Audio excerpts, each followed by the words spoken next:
Ewan McCaskill. I'm a reporter in the Guardian newspaper. You said that the Saudi Air Force is professional and they use precise weapons. We've been tracking this from the start, and according to our analysis, and it's fairly conservative, about a third of the targets hit are civilian. The sort of schools, hospitals, marketplaces, economic infrastructure. So, I mean, it's hard to sort of square, more than a third civilian targets with sort of being professional and precise. I mean, this looks like a sort of clear breach of international humanitarian law. Although Jane said one question, I'd just also like to know about the role of the US and British advisors in the command centre and how much advice they're giving on targeting. Yes. Thank you. As you know, these are very hot issues in the UK just now. Yes, no, I know. With regards to the issue of schools and hospitals and so forth, I think a lot of it is vastly exaggerated. The Houthi Salih have turned schools and hospitals and mosques into command and control centers. They have turned them into weapons depots, and in a way that they're no longer civilian targets, they're military targets. They may have been a school a year ago, but they were not a school when they were bombed. When you have a building that used to be a school that has become a weapons depot, it's no longer a school, it's a weapons depot. There is a fault with how information is gathered in Yemen, which is not accurate. People say this was a school. Well, maybe it was a school 2 years ago, but it wasn't a school when it was bombed. And then they say the coalition hit a school. Not true. People accused us, the coalition, of bombing a wedding party in which 120 people died. We had no planes the day of the wedding, the day before the wedding, or the day after the wedding. But I don't see anyone retracting the charge. We were accused of bombing the old city of Sana'a, common heritage of mankind, when we had no flyers anywhere near the old city. I don't see anyone coming and saying, sorry, we charged you incorrectly. We're accused of dropping cluster bombs, British-made cluster bombs, 755B. Amnesty reports, and for months the media talks about how we used cluster bombs in Yemen. Well, guess what?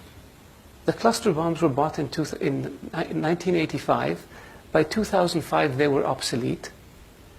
Great Britain could not extend the shelf life of the cluster bombs because the US signed conventions. And our airplanes, the Tornado airplanes we bought from Britain, the electronic warfare systems, when they were upgraded to accommodate new munitions, the ability to accommodate cluster bombs was removed because Britain signed a treaty to that effect.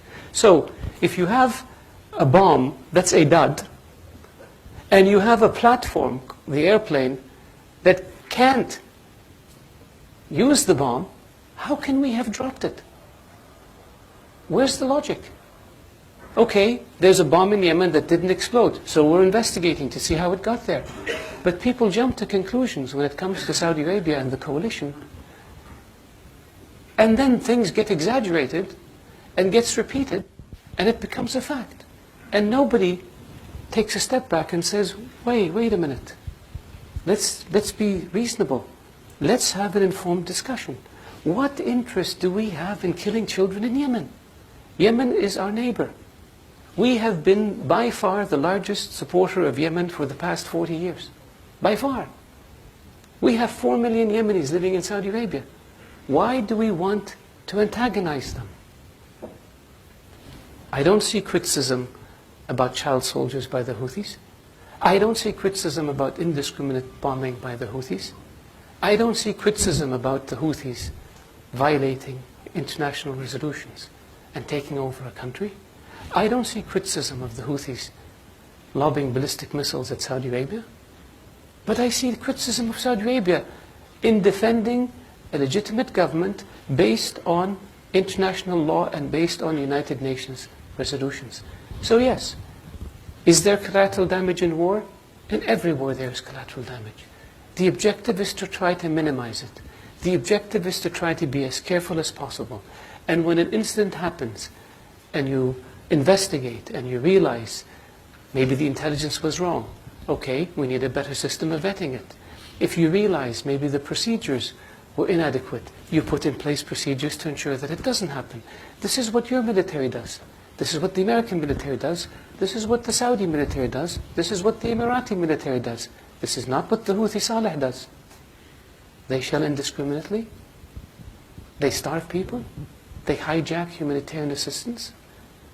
And yet, these charges that are leveled at the Kingdom of Saudi Arabia and the coalition, when they turn out to be bogus, nobody stands up and says, sorry, we were misinformed. They just go on to the next one. And so, we do abide by international humanitarian law, and we are very cognizant of it. And we are determined to minimize civilian damage and collateral damage. And this is what our allies and our friends attest to. Thank you.